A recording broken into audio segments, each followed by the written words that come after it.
Bonjour à toutes et à tous, ici Johan de CoFounders. Donc dans cette vidéo, on va voir ensemble ce que vous devez savoir au niveau de la partie légale et juridique avant de démarrer votre business e-commerce.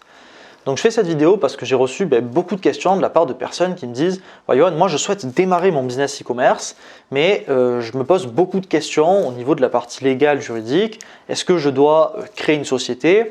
Quels sont les bons statuts à avoir?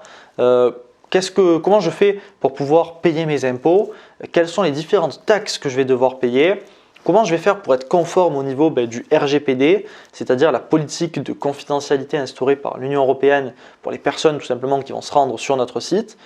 Et c'est vrai qu'il y a toutes ces questions-là qu'on peut se poser puisque lorsqu'on démarre une activité commerciale, on va être soumis à différentes règles qu'on va devoir respecter sous peine de prendre des amendes qui peuvent rapidement chiffrer à 1500, 2000, 3000 euros. Et si vous aujourd'hui vous souhaitez démarrer votre business e-commerce, eh bien forcément vous posez toutes ces questions-là. Donc l'objectif au travers de cette vidéo, c'est que je vous partage la notion indispensable que vous devez savoir en ce qui concerne toute la partie légale et juridique pour pouvoir démarrer votre business e-commerce en toute sérénité. Alors, c'est parti!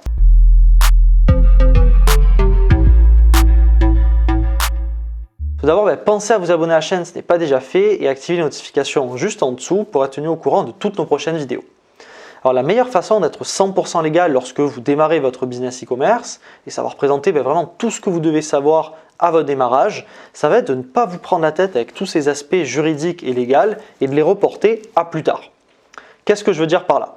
Je veux dire que la plupart des personnes, elles font une erreur fondamentale lorsqu'elles démarrent, c'est qu'elles vont perdre beaucoup de temps et beaucoup d'argent dans tous ces aspects légaux et juridiques. Donc ce que j'ai remarqué, c'est que la plupart des gens, elles vont se dire ok, puisque je dois démarrer mon business, donc ce que je vais faire, c'est que je vais créer une société. Donc elles vont créer leur société. Ce qui va se passer, c'est qu'elles vont payer un avocat pour qu'il puisse leur dire quel est le meilleur statut juridique en fonction de leur situation. Donc elles vont dépenser 500 euros là-dedans. Ensuite, elles vont demander à l'avocat de leur rédiger les statuts juridiques, d'accord, pour leur société. Donc là, elles vont dépenser encore 2000 euros. Ensuite, elles vont prendre un cabinet comptable pour qu'il lui crée la société. Donc elles vont dépenser encore 500 euros. Ensuite, puisque si par exemple c'est une activité e-commerce qu'elle souhaite démarrer, il va falloir avoir différentes mentions légales sur son site, comme les conditions générales de vente, les mentions légales justement et les politiques de confidentialité. Donc vous savez, ça c'est en général les onglets qu'on retrouve tout en bas des sites. Et bien qu'est-ce qu'elles vont faire? Elles vont encore payer un avocat pour qu'il puisse leur rédiger en fonction de leur situation, tout simplement toutes ces pages-là pour qu'elles puissent démarrer leur activité sereinement.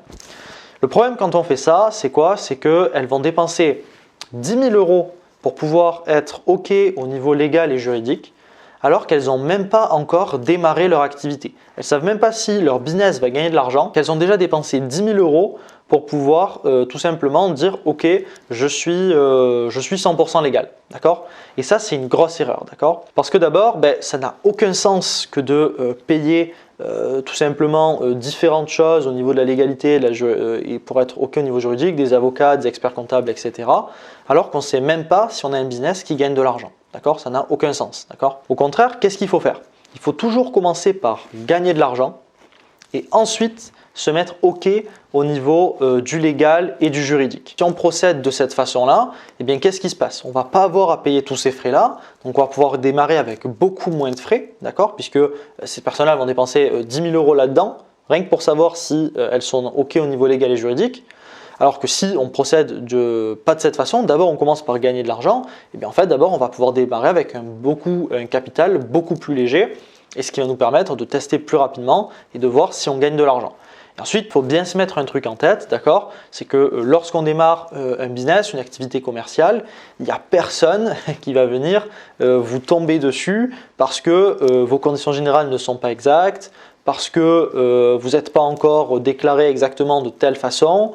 Personne, il n'y a pas l'État qui va venir ou des avocats ou je ne sais quoi, qui va vous stigmatiser et vous faire payer des amendes parce que vous n'êtes pas 100% légal ou quoi que ce soit, d'accord? Vous êtes tout petit, vous gagnez pas encore d'argent, vous avez une activité qui gagne au mieux un petit peu d'argent parce que vous démarrez, donc il n'y a personne qui va venir vous attaquer, vous mettre des amendes ou quoi que ce soit, d'accord? L'État, ils sont débordés, ils ont déjà plein de choses à faire. C'est beaucoup plus intéressant en plus pour eux d'aller essayer d'attaquer des gens qui gagnent beaucoup d'argent pour pouvoir récupérer plus d'argent que que venir vous embêter, vous qui démarrez votre activité et qui n'êtes pas encore 100% OK au niveau de la légalité, d'accord ? Donc vraiment, ne vous mettez pas ça en tête, d'accord ? Vous pouvez largement démarrer en évitant tous ces frais-là légaux et juridiques. Démarrer comme ça, commencer par gagner de l'argent et ensuite vous mettre OK au niveau de tout ce qui est légal et juridique en fonction de votre situation, d'accord ? Donc par exemple, si vous vous posez la question, moi, voilà, en fonction de ma situation, je dois par exemple prendre une licence. Par exemple, vous vendez de l'alcool sur votre site. Est-ce que je dois prendre licence? Est-ce que je ne dois pas prendre licence?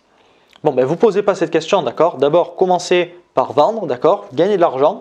Et une fois que vous avez gagné de l'argent, ben là, vous avez de l'argent à disposition. Donc, ben, vous allez pouvoir payer un avocat pour qu'il puisse vous dire si vous, en fonction de votre situation, vous devez, par exemple, avoir une licence ou pas. Et ensuite, ben, payer votre licence puisque vous allez payer tous ces frais-là avec l'argent que vous avez gagné. Donc, c'est quand même beaucoup plus intéressant de procéder de cette façon-là. Pour vous donner un exemple, nous, qu'est-ce qu'on a fait récemment avec Gabriel, mon associé? On devait optimiser notre fiscalité. Donc, on a payé un avocat 500 € de l'heure, d'accord, pour qu'il puisse nous aider à optimiser notre fiscalité, d'accord, parce que quand on commence à gagner un certain montant d'argent, ça devient intéressant d'optimiser sa fiscalité.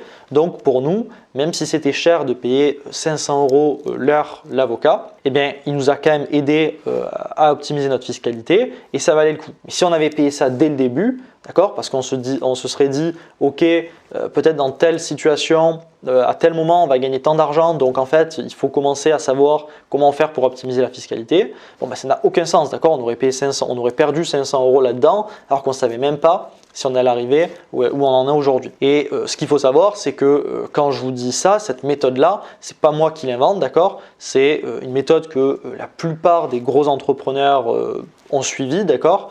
Par exemple, c'est le cas de Uber. Donc Uber, vous savez, c'est cette application qui permet tout simplement de commander des VTC, donc des taxis. Mais ce qu'il faut savoir, c'est que Uber, je pense que c'est une des entreprises qui a dû dépenser le plus d'argent en légalité, pour se mettre OK au niveau légal, etc., en frais d'avocat. Pourquoi? Parce qu'ils ont un peu révolutionné le monde des taxis quand ils sont arrivés, parce que déjà ils ont inventé l'ubérisation, le fait que des personnes puissent travailler à leur compte pour eux. Ils ont aussi fait en sorte qu'il y ait des gens qui puissent avoir des taxis, entre guillemets des taxis, sans avoir de licence. Donc ils ont dû dépenser vraiment des millions, des dizaines de millions, voire des centaines de millions d'euros en frais d'avocat. Mais si au moment où ces entrepreneurs-là avaient démarré leur activité, démarré Uber, ils étaient dit ok, il y a toutes ces questions-là, donc on va devoir payer tous les avocats pour savoir si c'est possible. Mais vous imaginez bien que ces entrepreneurs-là, au moment où ils démarrent, ils n'avaient pas du tout des centaines de millions d'euros sur leur compte pour pouvoir payer des avocats pour savoir si c'était possible, d'accord?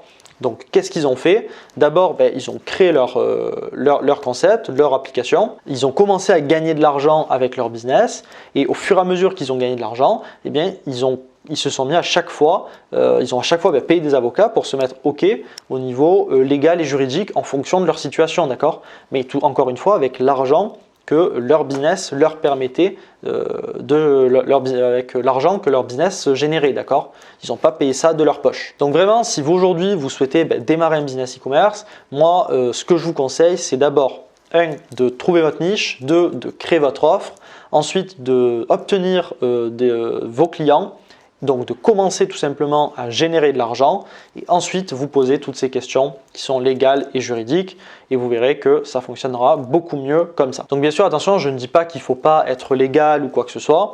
Je dis que d'abord, il faut commencer comme ça, il faut faire un minimum et ensuite se mettre OK au niveau du RGPD, des mentions légales, des CGV, des bons statuts à choisir, etc. etc. D'accord ? D'ailleurs, tout ça, pour les personnes qui souhaitent créer leur business de box par abonnement, tous ces aspects légaux et juridiques, on les couvre dans notre formation Golden Box. Donc pour les personnes que ça intéresse, je mettrai le lien en description. Mais globalement, ce qu'il faut que vous reteniez, c'est que le plus important pour vous, si vous souhaitez démarrer votre business, c'est d'abord de choisir votre niche, ensuite de créer votre offre, puis d'aller obtenir vos clients, commencer à gagner de l'argent et ensuite vous régulariser au niveau de la partie juridique et légale. Donc voilà, c'est tout pour cette vidéo. Si cette vidéo vous a plu, n'hésitez pas à nous mettre un gros pouce bleu. N'hésitez pas aussi à me dire en commentaire ce que vous pensez de cette méthode. Est-ce que vous êtes d'accord avec ça ou est-ce que vous procéderiez autrement? N'hésitez pas à me le dire en commentaire, ça m'intéresse. Et voilà, on arrive à la fin de cette vidéo. Sur ce, je vous dis à bientôt.